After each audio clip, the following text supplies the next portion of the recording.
नमस्कार दोस्तों, स्वागत है आपका हमारे आचार्य जागेंद्र मिश्रा चैनल पर। अधिक मास पुरुषोत्तम मास के दिन इस वृक्ष को छूकर आ जाना, तत्काल गरीबी मिट जाएगी। दोस्तों, आपको हम बता दें कि इस समय अधिक मास यानी पुरुषोत्तम मास चल रहा है और इस मास में भगवान विष्णु और माता लक्ष्मी की पूजा की जाती है। खासकर भगवान विष्णु जी को अगर अधिक मास में पुरुषोत्तम मास में प्रसन्न कर लिया जाए तो सोने पे सुहागा। अधिक मास का दिन भगवान विष्णु जी को समर्पित है। यह दिन, अधिक मास के दिन भगवान विष्णु जी की पूजा पाठ करने से शुभ फलों की प्राप्ति होती है। साथ ही तीर्थ स्थानों में अगर स्नान करने से, पवित्र नदियों में स्नान करने से पुण्य फल की प्राप्ति होती है और जन्मों जन्मों के पाप नष्ट हो जाते हैं। दोस्तों, अधिक मास का दिन बहुत ही खास और बहुत ही महत्वपूर्ण दिन होता है। इन दिनों में भगवान विष्णु और माता लक्ष्मी की पूजा करके आप जन्मों जन्मों की अपनी गरीबी को मिटा सकते हैं। अधिक मास पुरुषोत्तम मास के दिन अगर इन वृक्षों को छूकर आ जाएं, जिन पर स्वयं भगवान विष्णु जी वास करते हैं, तो आपकी गरीबी तत्काल मिट जाएगी।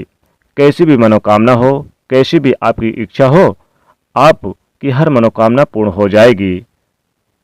दोस्तों, हमारे हिंदू धर्म में वृक्षों को देव स्वरूप कहा गया है और इन वृक्षों में स्वयं भगवान नारायण वास करते हैं। आज मैं आप लोगों को उन पावन वृक्ष के बारे में बताऊंगा जिनको आपको पुरुषोत्तम मास यानी अधिक मास के दिन छू लेने मात्र से आपके जन्मों जन्मों की गरीबी मिट जाएगी। क्योंकि दोस्तों, इस समय पुरुषोत्तम मास अधिक मास चल रहा है। ये ऐसे वृक्ष हैं जो देव वृक्ष कहे गए हैं, ये देवी स्वरूप कहे गए हैं। हमारे धर्म शास्त्र में इन पेड़ पौधों को देवता मानकर हम इनकी पूजा करते हैं और हमें पूजा करने भी चाहिए। साइंस भी कहता है कि पेड़ पौधे मनुष्य को फ्री में प्राणवायु प्रदान करते हैं और पेड़ पौधे हमें ऑक्सीजन देते हैं। हमारे जो कार्बन डाइऑक्साइड होते हैं उसे ग्रहण करके सभी प्रकार के जितने भी नकारात्मक चीज़ें होती हैं उसे अपने अंदर ये स्वयं सोख लेते हैं और हमें ताजगी प्रदान करते हैं। तो पेड़ पौधे स्वयं तेज धूप में तपते हैं लेकिन मनुष्य को शीतल छाया प्रदान करते हैं।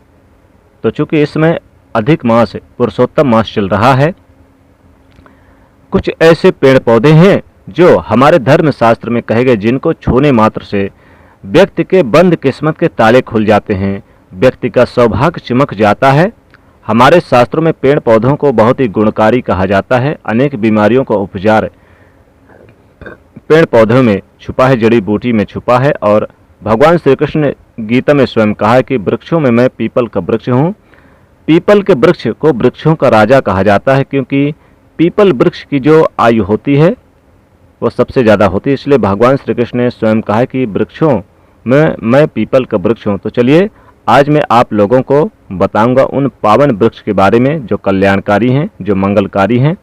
अगर इस वृक्ष को छू लेते हैं इस अधिक मास पुरुषोत्तम मास के दिन जो चल रहे हैं, तो मान के चलिए आपकी गरीबी तो मिटेगी मिटेगी, जीवन से परेशानियां भी मुक्त हो जाएंगे। क्योंकि ये जो पेड़ पौधे हैं ये चेतना युक्त हो जाते हैं, इनमें चेतना आ जाती है। अधिक मास के दिन स्वयं भगवान विष्णु जी इन वृक्षों में माता लक्ष्मी जी स्वयं वास करती हैं। स्वयं माता लक्ष्मी जी आकर इन वृक्षों में निवास करती हैं और इनमें शक्ति आ जाती है, जागृत हो जाते हैं। जागृत अवस्था में ये पेड़ पौधे आ जाते हैं। इस समय अधिक मास पुरुषोत्तम मास के दिन इन वृक्ष को, इन पेड़ पौधों को जाकर छू दें।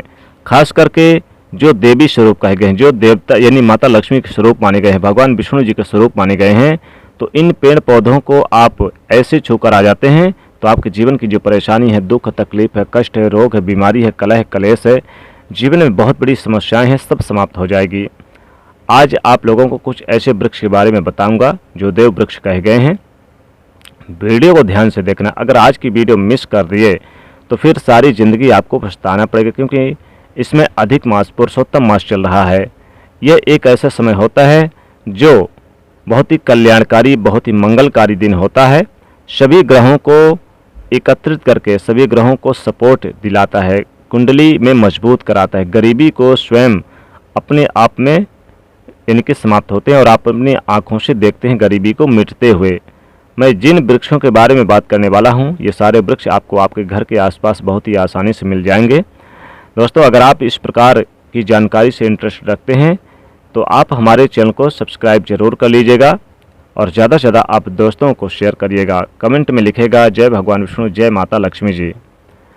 दोस्तों, सबसे पहला जो वृक्ष है, जिस वृक्ष के बारे में मैं बात करने वाला हूँ, वो है केले का वृक्ष। जी हाँ, केले का पेड़, केले का वृक्ष। अगर इस वृक्ष, क्योंकि ये आसपास आपके घर में मिल जाएगा, इसमें स्वयं भगवान विष्णु जी, माता लक्ष्मी जी वास करती हैं अधिक मास पुरुषोत्तम मास में।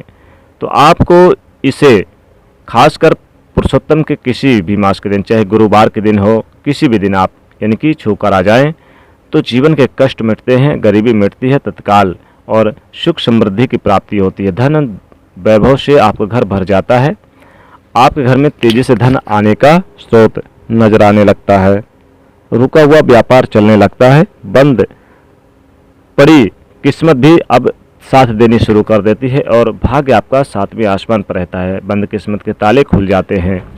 जीवन में सफलता आपको जरूर प्राप्त होती है, कार्यक्षेत्र में भी आपको लाभ होता है। तो आपको केले का वृक्ष आसपास मिल जाएगा। इस वृक्ष को, इस पेड़ को छू कर आ जाए, इसमें स्वयं भगवान विष्णु जी वास करते हैं। केले का पेड़ बहुत ही पवित्र माना जाता है। कहते हैं केले के पेड़ में अगर अधिक मास और पुरुषोत्तम मास के दिन अगर 1 लोटा जल गुरुवार के दिन दिया जाए, हल्दी, चना, किशमिश डालकर, तो जीवन में यश, मान सम्मान की प्राप्ति और संतान की प्राप्ति होती है।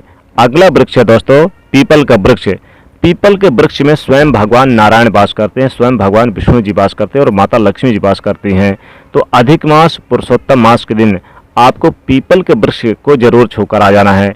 सुबह के या फिर शाम के समय छूकर आएँ और वहाँ पर जब पीपल को छूना है तो ओम नमो भगवते वासुदेवाय इस मंत्र का जाप करते हुए छूना है, अपनी मनोकामना बोलते हुए छू देना है। दोस्तों, जो भी आपकी मनोकामना है, नौकरी को लेकर, बिजनेस व्यापार को लेकर, धन को लेकर, कार्य को लेकर, संतान को लेकर, विवाह को लेकर, किसी भी प्रकार की समस्या हो, शत्रुओं को लेकर हो, तो आपको भगवान विष्णु जी पीपल वृक्ष के सामने ऐसे आपको अनुभव करना है कि उपस्थित है, प्रकट है और उन्हीं का स्मरण करते हुए छूकर आ जाना है। तत्काल देखेंगे 24 घंटे के अंदर आपकी मनोकामना पूरी होगी। बाकी आपकी मर्जी।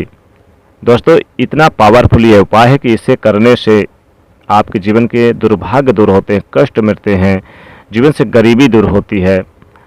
दोस्तों, पीपल के वृक्ष में वैसे तो सभी देवी देवता निवास करते हैं, लेकिन अधिक मास पुरुषोत्तम मास के दिन भगवान विष्णु और माता लक्ष्मी स्वयं निवास करने आती हैं वैकुंठ लोक से धरती पर। इसलिए पीपल के वृक्ष को जरूर स्पर्श करके आप अपनी मनोकामना बोल देना, तत्काल गरीबी मिटेगी। अगला वृक्ष है दोस्तों, बता दें, तुलसी का पौधा। तुलसी का पौधे को अगर आप छूकर आ जाते हैं तो जीवन के कष्ट मिटते हैं। इसमें भी माता लक्ष्मी का वास होता है। तुलसी के पौधे को छूने से भी आपकी गरीबी तत्काल मिटती है, माँ लक्ष्मी की कृपा बरसती है, घर से दुर्भाग्य दूर होता है। इसलिए अधिक मास पुरुषोत्तम मास के दिन पीपल के वृक्ष के साथ साथ आप तुलसी का पौधा आपके घर के आसपास मिल जाएगा या फिर आपके घर में लगा है, तो सुबह या शाम के दिन आप किसी भी दिन आप यानी छूकर आ जाएं और अपनी मनोकामना जरूर बोल दें। साथ ही अगर बेल का वृक्ष मिल जाए, बेल का वृक्ष भी मिल जाएगा, तो इसे भी छूकर आ जाएं तो बहुत ही लाभ और कल्याणकारी है। इसमें स्वयं महादेव और माता पार्वती वास करती हैं। तो बेल का वृक्ष भी बहुत ही शुभ है और शमी का वृक्ष भी छूकर आ जाए। शमी का वृक्ष बहुत शुभ माना जाता है, इसमें भी सभी देवी देवता निवास करते हैं। साथ ही साथ नीम का पेड़ या फिर आम का पेड़ भी छूकर आ जाएं तो गरीबी मिटती है। तो दोस्तों, कैसी लगी ये जानकारी कमेंट सेक्शन में ज़रूर हमें बताइएगा।